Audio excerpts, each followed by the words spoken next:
যাই 6 নাম্বার, সেটা হলো জ্ঞান বাড়ু। জ্ঞান বাড়ু is often translated as doing one's best, but in practice it means doing more than one's best.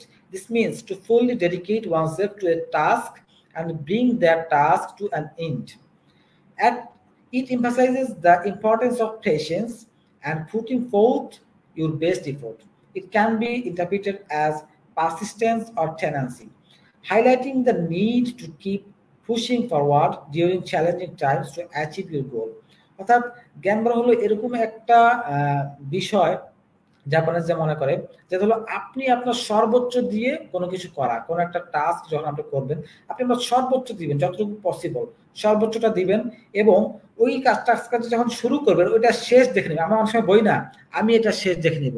ঠিক একইভাবে একটা কাজ শুরু করেন, ওই কাজের শেষ পর্যন্ত যাওয়া, শেষ না করা পর্যন্ত ওই মানে হাল না ছাড়া, শেষ আমি করবই, ওরকম একটা জেদ নিয়ে কাজটাকে করা, এটাকে বোঝাইছে জ্ঞানবাবু। আমরা যখন কোনো গোল অ্যাচিভ করার জন্য এটাকে ফলো করব যে আমাকে সর্বোচ্চ দিতে হবে এবং এটা অ্যাচিভ করতেই হবে, তখন যত চ্যালেঞ্জ আমার সামনে আসুক না কেন, দেখবেন সবগুলো চ্যালেঞ্জ মাটি হয়ে যাবে এবং সহজে এই চ্যালেঞ্জগুলো দূর করে আমরা কি করতে পারবো, সহজেই আমরা এই চ্যালেঞ্জগুলো দূর করে সুন্দরভাবে কি করতে পারবো, আমরা গোলে পৌঁছাতে পারবো।